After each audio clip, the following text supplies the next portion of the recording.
Hello friends, and welcome back to my kitchen tonight. For supper today, I'm making one of our family favorites, which is East Indian butter chicken. It is so tasty and delicious. It's a recipe that I've been using for many years. It's from a cookbook, one of those cookbooks that's a compilation of people's favorite recipes, and this one is definitely a keeper, much better than the store-bought sauce you would get at the store. Well, actually, I don't really know if that's true because I haven't bought the store-bought sauce because we enjoy this one so much, and it's simple ingredients that I never bought the sauce at the store. So I'll show you what we need, and then let's get cooking because the family's hungry. All right, so here is my recipe. I'll just keep it on here if you want to take a screenshot of it. Thank you to Kanta and Sujata Sethi in Saskatoon. I don't even live in Saskatchewan, but thank you for this recipe. It's delicious. Our family loves it. So we will be needing chicken breasts, boneless chicken breasts, butter, of course, because, well, butter chicken, garlic, ginger, onions, our seasonings. We need cumin, we need coriander, we need pepper, we need salt, and, oh yes, turmeric, very important. Also, we'll be needing some sour cream. It actually calls for whipping cream, but I substitute with sour cream, and it's just as delicious. And we also need tomato paste, but this is not tomato paste. I thought I had some in the pantry, but I don't.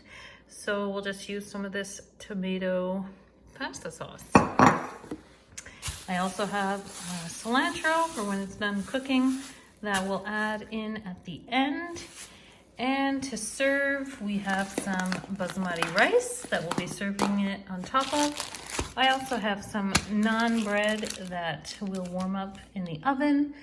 I have made homemade naan before. You can check that out in a what's for dinner video I did, but I don't have time this evening to make homemade naan, so store-bought it is.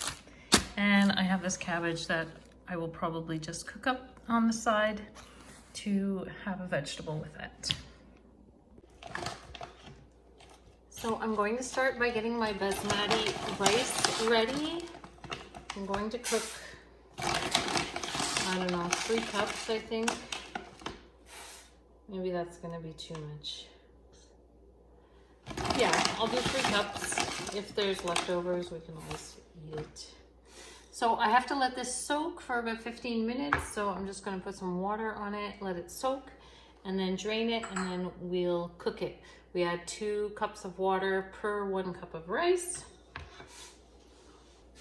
Okay, so it's going to soak here on the counter, and I'm going to chop up garlic, ginger, and my onion.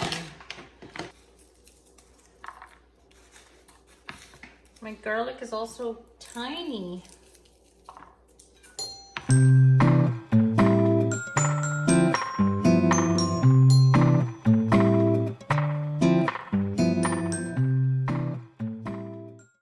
If you guys are wondering what the black stuff is, it's actually black garlic. It's garlic that's been fermented, and so the flavor is supposed to be a little bit milder. Anyhow, I got it this past week in a box of produce from our local community program here.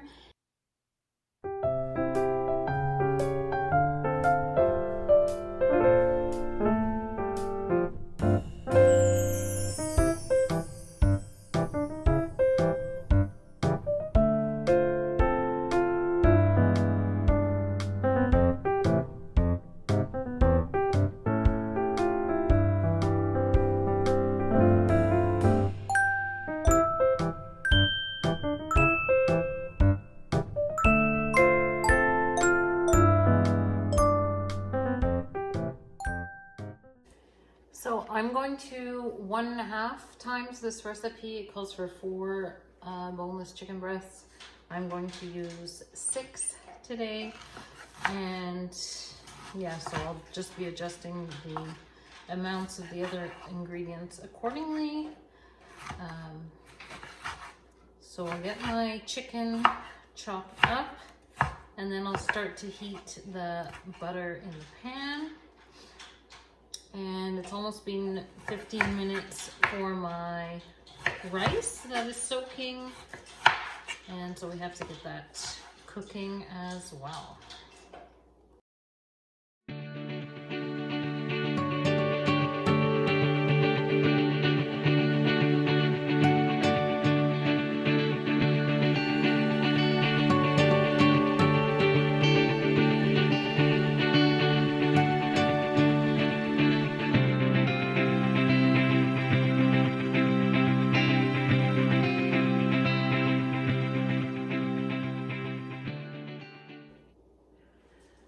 All right guys, so my chicken is all cut up into little pieces. I'm gonna get the rice cooking on the stove and the butter heating up, so I'll take you over to the stove. I'm going to put my rice in this pot with the water. So I've measured out 2 cups of water for every 1 cup of basmati rice. And we'll let that come to a boil, and then I'll turn down the heat.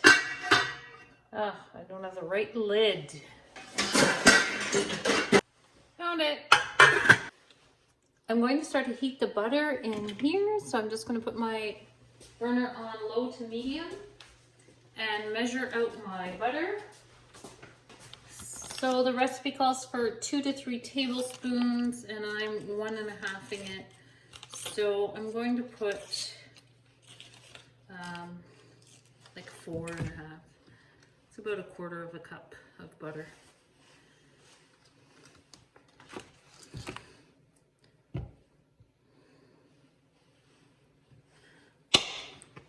Maybe a little bit more. So let that melt, and then I'll add my onions first, and then the ginger and garlic. I also want to start cooking up my cabbage as well.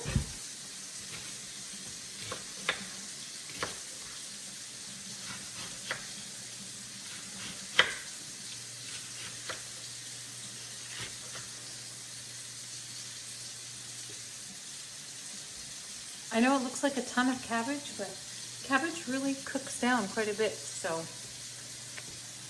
Okay, this is what my butter is looking like for the butter chicken.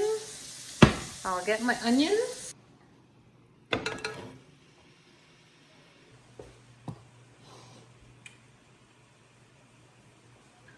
Putting more butter for the cabbage because, well, butter makes everything better. I will put a little bit of avocado oil too.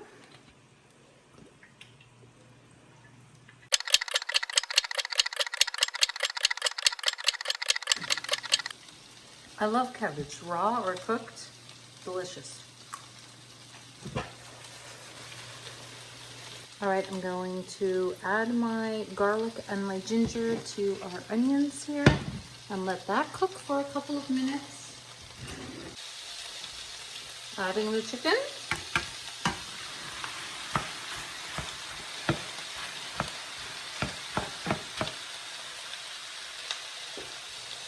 Also turmeric, salt, and pepper at this point.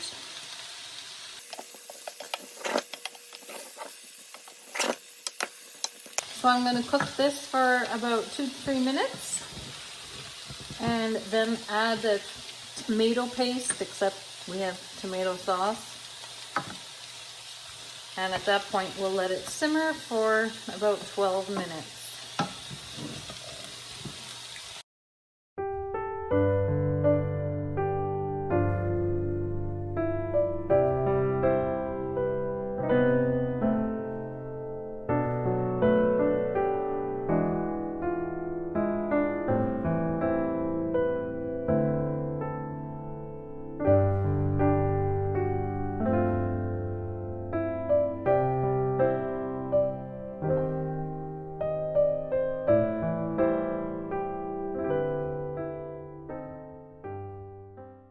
And there's the basmati rice. So I've turned the heat off and it's just resting until it's time to serve.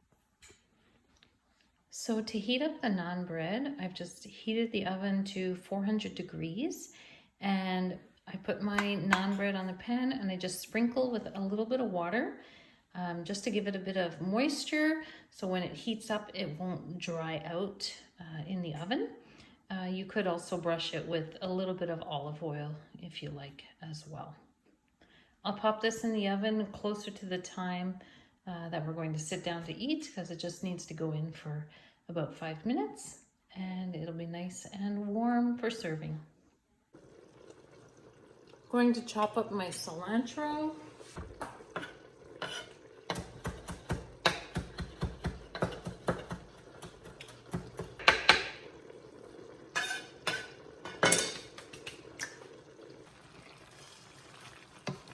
Here's what the butter chicken is looking like. I have a few more minutes to let it cook down, and then I'll add the sour cream and the remainder of the seasonings. All right, it's time to add in the sour cream, or if you use whipping cream, you can do that. I'm just going to finish my container here.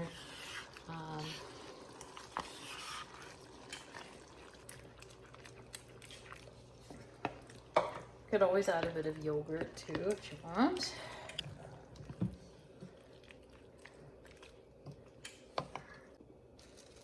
I'm going to add my coriander. I had coriander seeds, so I had to pound it out in this little baggie, so I'm just going to add that. Add my cumin.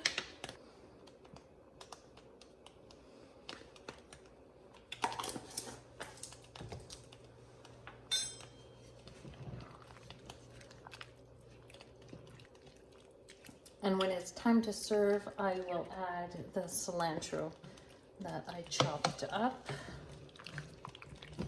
At this point, I'll taste it to make sure there's enough salt. See how the flavor is.